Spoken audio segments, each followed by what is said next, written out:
Ma pratique de psychanalyste m'a régulièrement, pour ne pas dire constamment, mis en contact avec l'abandon vécu ou craint par toutes les personnes que j'ai accompagnées au fil des années dans leurs doutes, leurs souffrances ou leur mal-être. De mon expérience clinique en ce domaine m'apparaissent trois principales observations. En premier lieu, tout patient porte fréquemment en lui une souffrance d'abandon, même si elle revêt des qualifications diverses, sentiments, états ou angoisse d'abandon. Par ailleurs, toutes sortes de réalités différentes peuvent être productrices du sentiment d'abandon. Cependant, elles se relient très souvent à un vécu d'enfance dont les effets perdurent bien au-delà dans la vie adulte. Enfin, force est de constater la singularité de chaque histoire, de chaque vécu, de chaque souffrance, et pourtant, la présence d'un fond commun à tout, l'abandon, dont on peut se demander s'il ne relèverait pas d'une peur universelle de l'être humain. Ainsi, aborder le sentiment d'abandon nous interpelle par sa double caractéristique singulière et plurielle, unique et commune. S'y pencher nous offre l'occasion de prêter écoute, tout autant à ce fond commun de l'humanité qu'à notre être profond, d'aller à leur rencontre et pourquoi pas de mieux faire connaissance avec soi. Avec cet ouvrage, Saverio Tomasella ouvre cette voie au lecteur en lui donnant à partager son approche subtile et éclairée du sentiment d'abandon. Nourri par sa riche expérience humaine et psychanalytique, je vous en souhaite une lecture éclairante et féconde. Véronique Berger, psychanalyste. Introduction. Une réalité universelle des tourments singuliers. La question de l'abandon est vaste comme le monde. Elle est très largement présente dans la littérature, le théâtre, l'opéra, le cinéma. Certaines images poétiques y font référence. Une maison en ruine, un champ dévasté, une épave sur le rivage. On dira qu'ils sont à l'abandon. Nous entendons également parler d'abandon au niveau des groupes et des nations. Jusqu'à lire que les États démissionnaires ou impuissants sont eux aussi à l'abandon. Ainsi, l'historienne et psychanalyste Elisabeth Roudinescu s'inquiète de nos sociétés qui abandonnent les principes humanistes jusqu'au respect de la loi et d'autrui, poussant sans cesse à plus d'hédonisme, au risque de réduire l'humain à la satisfaction de ses besoins immédiats. De son côté, la philosophe Michela Marzano s'appuie sur le sentiment d'abandon du peuple italien pour expliquer les dérives politiques de son pays.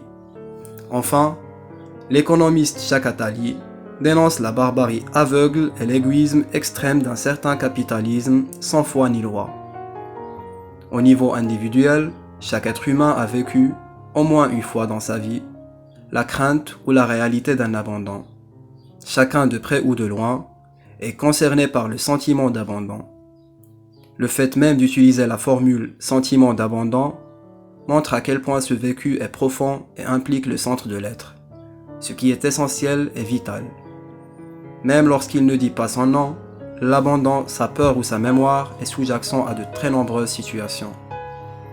Le film Jeu interdit retrace l'abandon redoublé d'une toute petite fille, Paulette, dont les parents meurent lors du bombardement d'une colonne de fugitifs durant la guerre.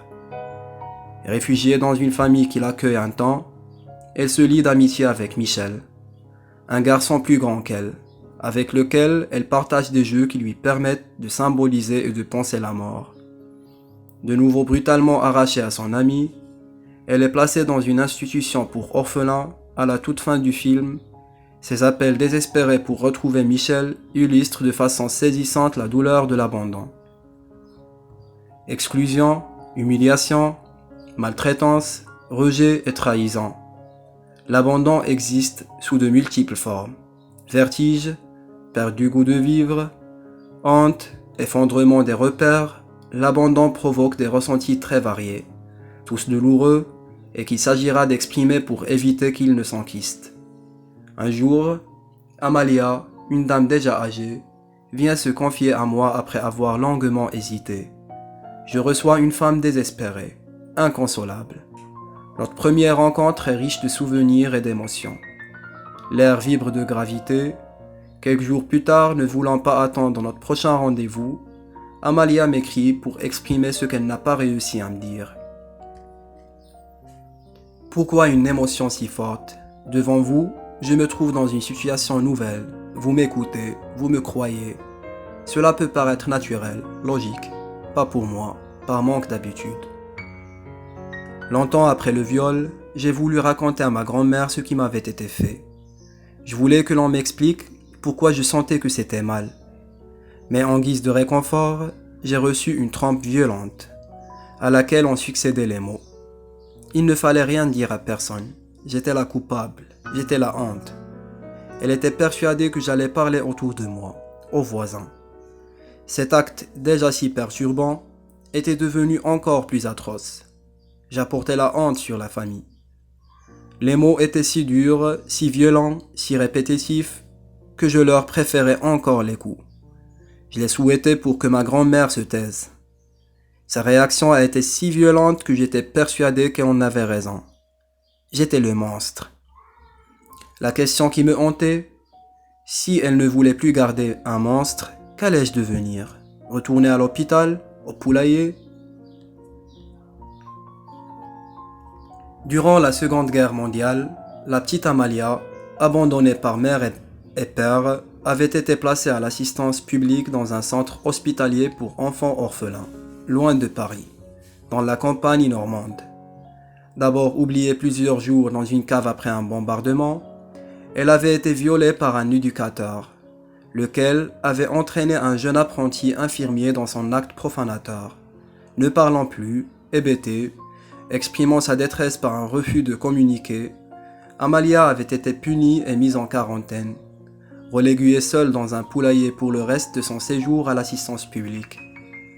Pendant plus de 60 ans, malgré sa douleur, Amalia a travaillé sans relâche et fait face au quotidien avec toute la ténacité dont elle était capable, sans montrer aucun signe de désolation. Amalia est loin d'être la seule à s'être tue, à avoir gardé pour elle toute sa peine, que de chagrin retenu, étouffé. Rester seule avec son malheur, ne pas pouvoir se confier, n'est-ce pas déjà une forme d'abandon? Il est bien difficile d'oser dire les abandons réels dont nous avons souffert, par pudeur bien sûr. Il est tellement important de préserver son intimité et de ne pas la dévoiler à n'importe qui. Parler de ses fragilités implique d'accepter pour un temps sa vulnérabilité sans la fuir, d'en parler ouvertement à une personne de confiance qui accueillera ses failles sans s'en moquer, sans s'en servir pour prendre le pouvoir. Parler réhabilite l'être dans toutes les dimensions de son humanité. Dans la recherche long cours d'une psychanalyse, le clinicien trouve une problématique d'abandon sous-jacente aux autres. Puis visible dans la plupart des histoires, pour peu que les hontes puissent se révéler et les idéalisations qui les masquent s'estomper. S'il est tellement dévastateur, pourquoi l'abandon est-il si fréquent? Pour quelles raisons celles et ceux qui l'ont enduré ou en ont peur le font-ils encore subir à d'autres?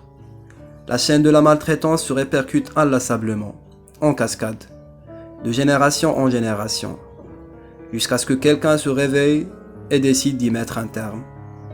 Ce phénomène caractérise l'abandon. Les personnes abandonnées s'abandonnent elles-mêmes ou abandonnent les autres, dans un cycle qui peut paraître sans fin. Notre responsabilité est de comprendre ce mécanisme d'apparente fatalité pour rompre la spirale de la répétition.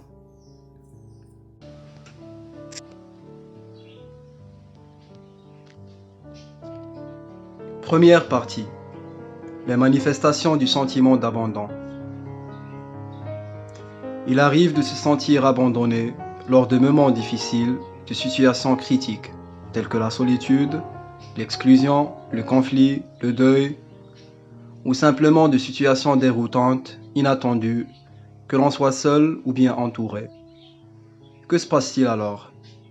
Le sentiment d'abandon, qu'il est coutumier d'évoquer, désigne un ressenti d'impuissance, plus ou moins douloureux et handicapant. Il se caractérise par une sensation de solitude qui paraît insurmontable, vécue comme une injustice ou une trahison.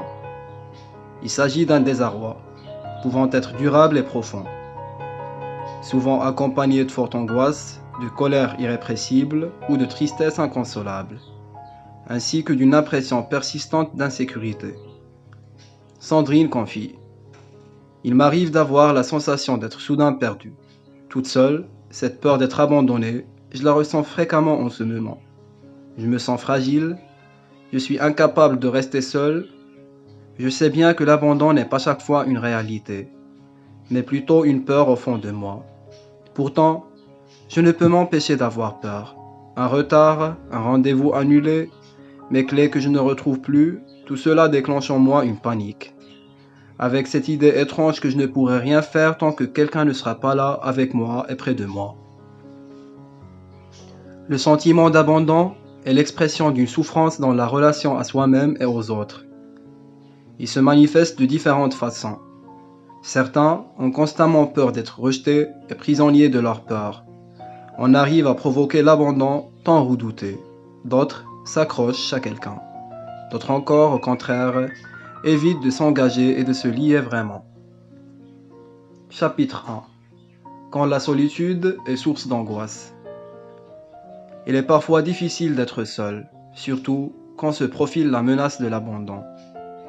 Que celle-ci soit imaginaire ou réelle, elle provoque des déceptions, des colères et surtout des angoisses. Des plus masquées aux plus visibles, des plus larvées aux plus explosives.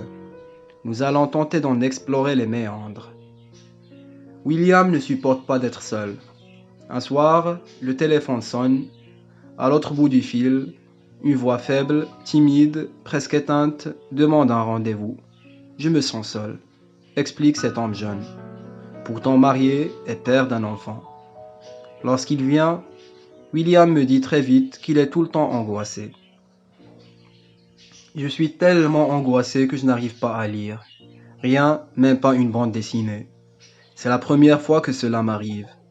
J'ai même du mal à vivre. Je fais tout vite, le plus vite possible. Je me précipite et je bâcle tout.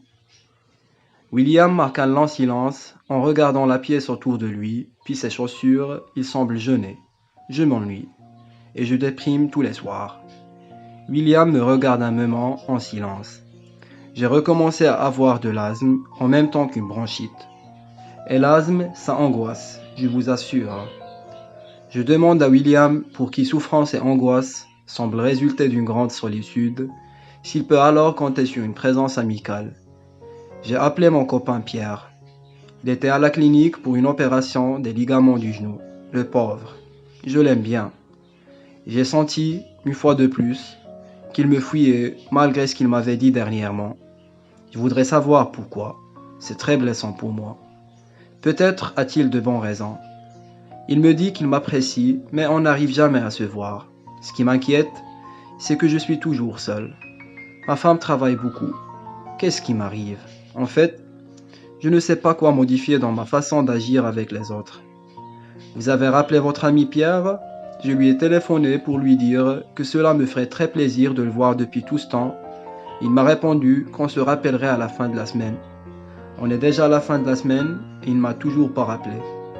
Vous vous sentez abandonné? Oui, complètement. William pleure doucement en regardant par terre. J'aimerais me sentir plus heureux, plus léger, plus serein. J'ai peur de ne pas y arriver. Dès notre première rencontre, William se dit angoissé et déprimé. Il se définit lui-même comme un homme craintif et très sensible. Il a peur de mourir, de vieillir, d'être seul.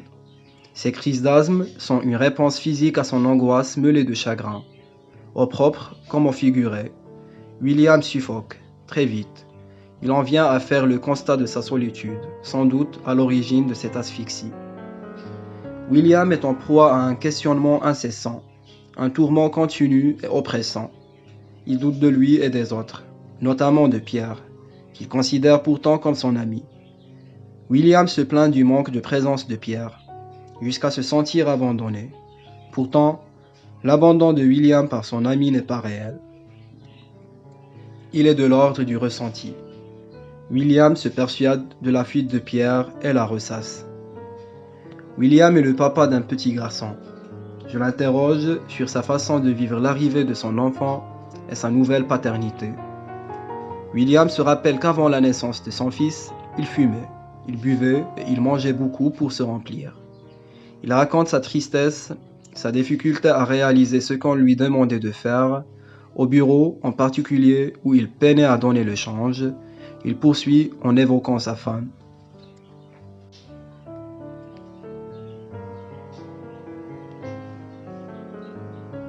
Déjà, je ne voulais plus être en contact avec elle. Elle ne pensait qu'à une chose, procréer avant l'âge limite.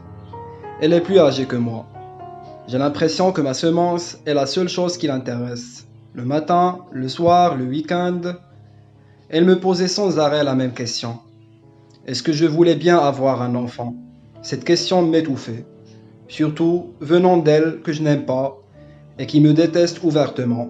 Je ne savais plus où j'en étais. J'essaie de mieux comprendre l'étrange rapport que William et son épouse ont mis en place. Nous avions une mauvaise vie. Nous nous disputions sans cesse. Je disais à ma femme que je ne pensais pas qu'avoir un enfant dans ces conditions était une bonne idée. Elle n'entendait pas. Elle revenait tout le temps à la charge. Je suis faible et je le sais. J'ai cédé à son chantage. Enceinte une première fois, elle semblait contentée. De mon côté, j'étais très angoissé. Je me sentais pris au piège de ma lâcheté. Au 4e mois, elle a fait une fausse couche.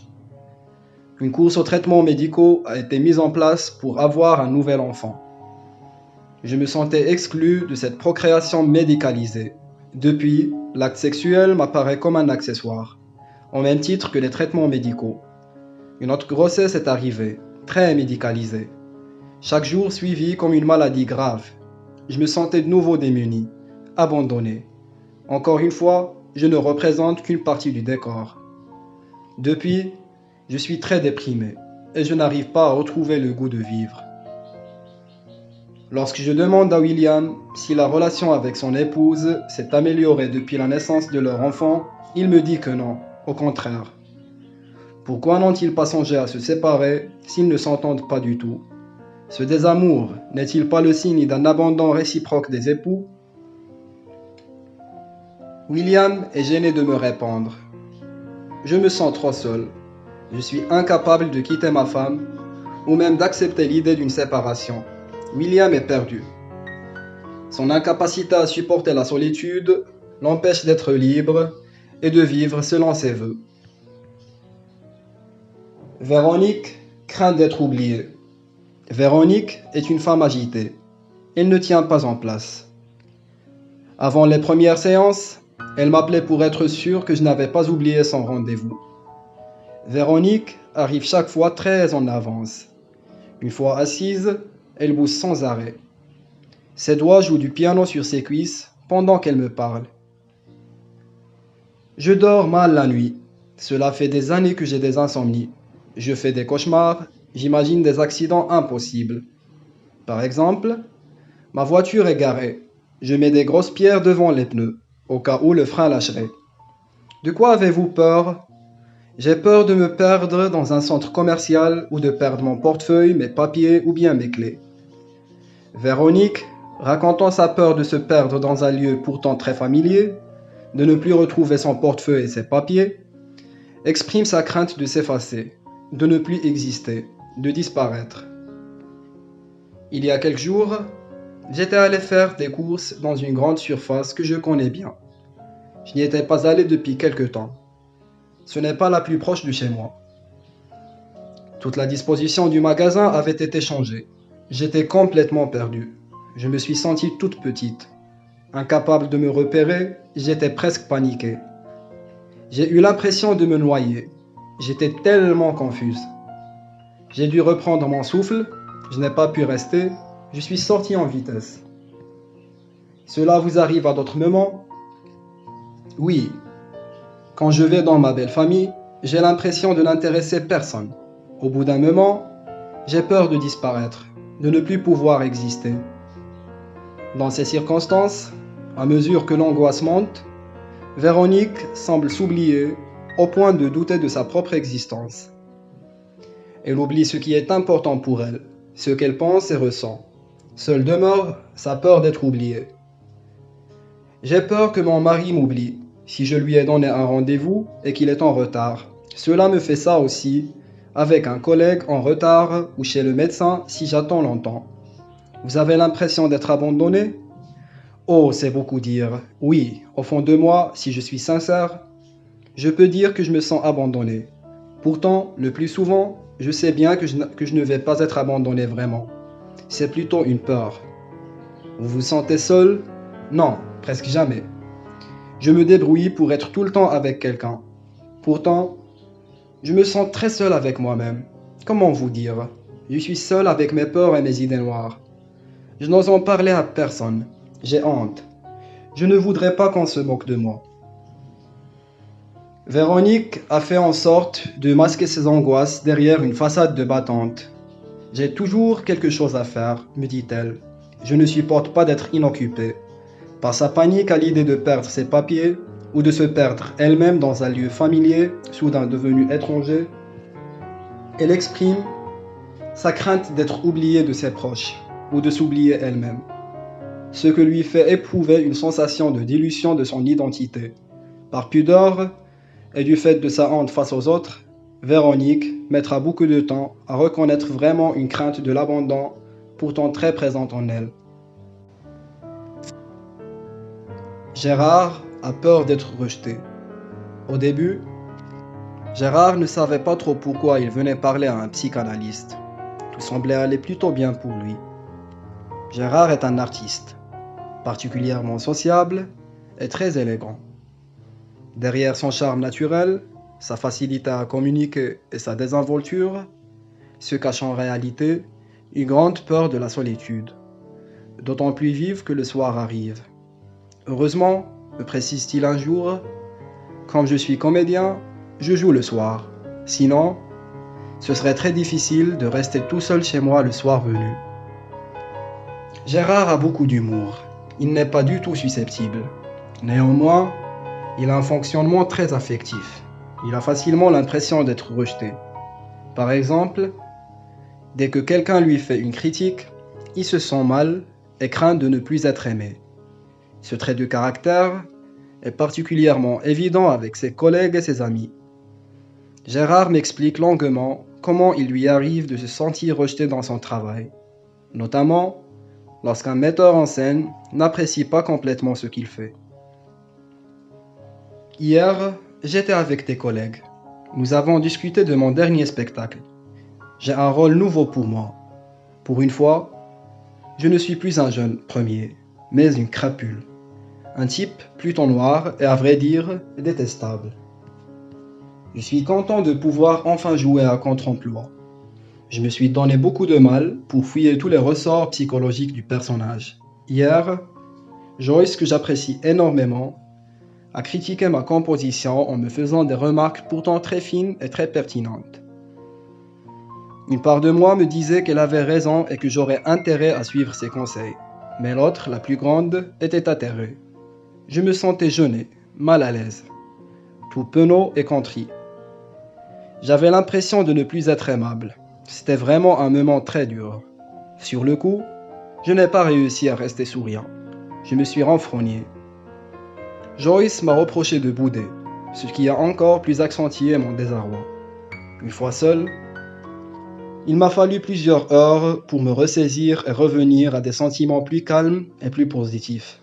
Bien sûr, j'ai téléphoné à Joyce pour m'excuser et lui dire combien j'appréciais sa franchise et la subtilité de son regard sur mon travail. Il n'empêche que j'étais complètement bouleversé par ses paroles, pourtant sans méchanceté à mon égard. Je suis vraiment spécial, je crois. Même si Gérard a suffisamment de souplesse et d'intelligence pour se restituer après ce moment de découragement, après s'être senti dévasté par une peur intense d'être rejeté, il souffre de sa très grande sensibilité affective. Cette manifestation est d'autant plus forte avec son compagnon Olivier.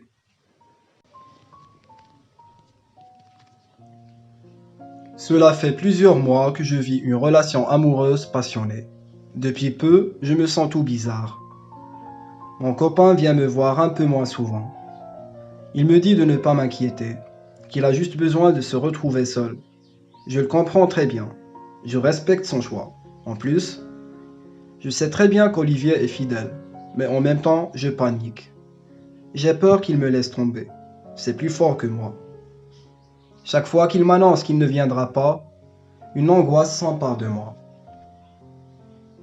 Il s'agit d'une peur complètement irrationnelle. Je ne sais pas d'où elle vient. Tout va bien dans ma vie. En plus, mes parents m'ont choyé tant et plus. Nous sommes d'ailleurs restés très proches. Comment je peux perdre tous mes moyens comme ça, d'un seul coup et sans raison? Gérard est un homme optimiste et particulièrement positif. Il transcende sa peur de la solitude par une très forte implication dans la créativité artistique et la construction de ses personnages, auxquels il consacre beaucoup de temps et d'énergie. Pour autant, il commence à reconnaître que, malgré sa facilité à se sortir de toutes sortes de situations, il existe en lui une fragilité relationnelle, tout particulièrement cette crainte d'être exclu d'un groupe, rejeté par un proche ou pire, de ne plus être aimé. Un peu comme si cet enfant tellement choyé ne pouvait pas s'imaginer une seconde qu'il puisse ne pas être aimé.